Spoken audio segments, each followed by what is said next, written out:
काजला साहब, ये तो मतलब 24 छोड़ो, 29 छोड़ो, 34 तक ये तो छक्के के लिए तैयार हैं। देखिए, ये चुनावी मशीन पार्टी है।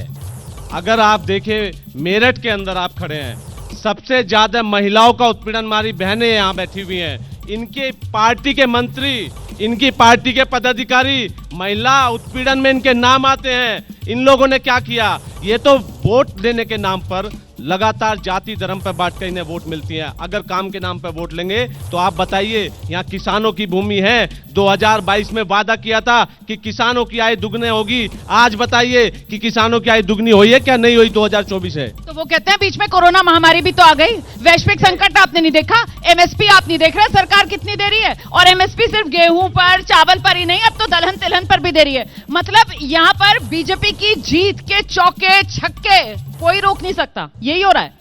नहीं, देखिए रोमाना जी, एक्सप्रेसवे बना देने से या रैपिड बना देने से ये कोई महत्वपूर्ण काम नहीं है। एक्सप्रेसवे सिर्फ पैदल चलने के लिए नहीं होते, एक्सप्रेसवे से कहीं ना कहीं व्यापार आता है। हम ये मेरठ के लोग ये उम्मीद करेंगे कि दिल्ली की भीड़ भड़ी वाला इलाका जो चावड़ी बाजार है, वहां जगह नहीं है। और अगर नरेंद्र मोदी जी चाहते हैं कि पश्चिम उत्तर प्रदेश में जो एक्सप्रेसवे बने हैं उसका लाभ यहाँ के व्यापारियों को, यहाँ के किसानों को, लोगों को मिले, तो निश्चित रूप से व्यापार भी इस व्यवस्था में आना चाहिए।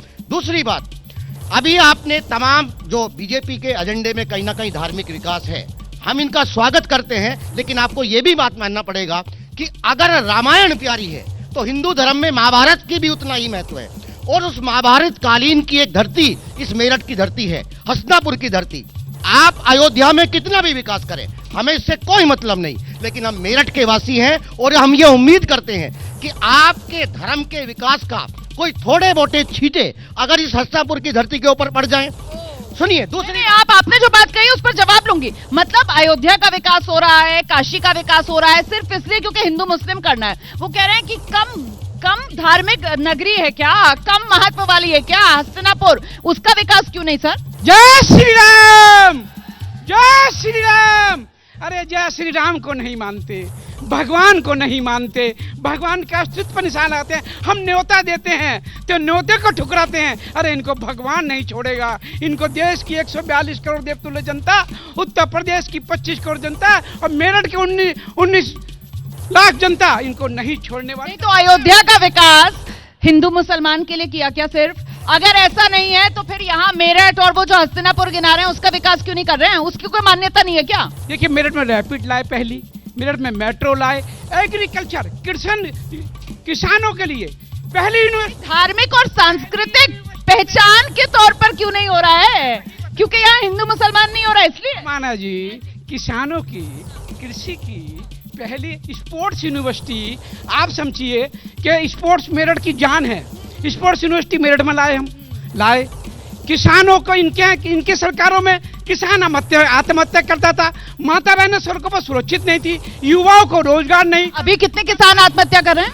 एक किसान उत्तर प्रदेश में आत्महत्या नहीं कर। आज मेरी माता बहनें रात को 2 बजे सड़कों में सुरक्षित चल सकती हैं। मवाने में झूठ, अभी मवाने में 15 दिन पहले जगवीर किसान की हत्या हुई।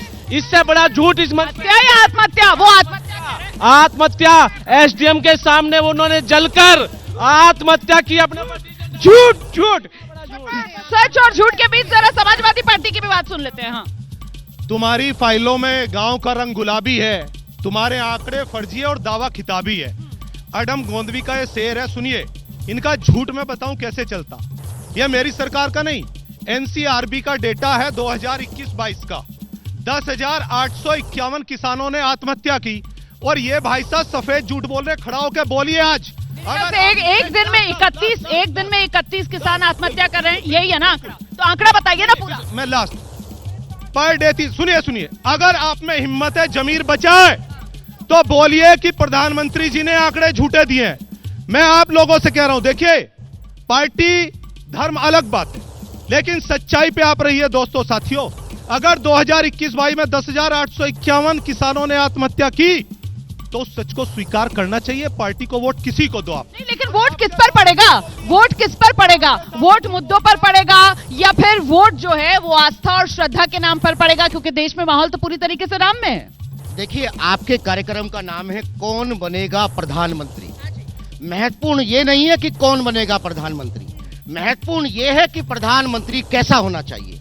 किसी भी लोकतांत्रिक व्यवस्था में, भारतीय लोकतांत्रिक व्यवस्था में प्रधानमंत्री से ज्यादा महत्वपूर्ण और सम्मानजनक कोई पद नहीं है।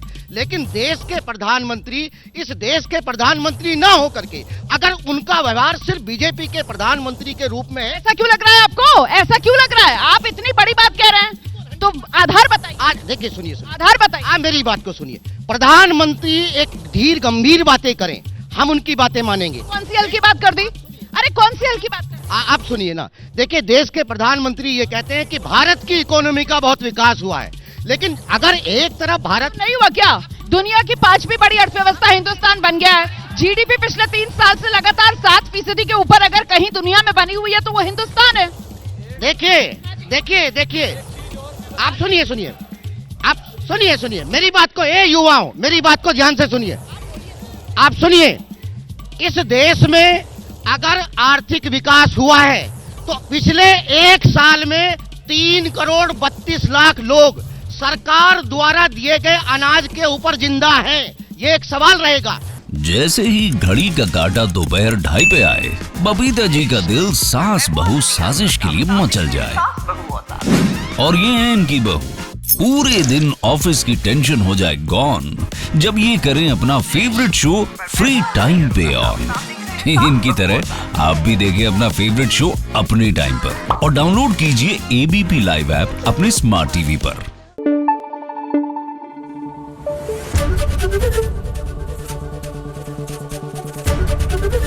एबीपी न्यूज आपको रखे आगे।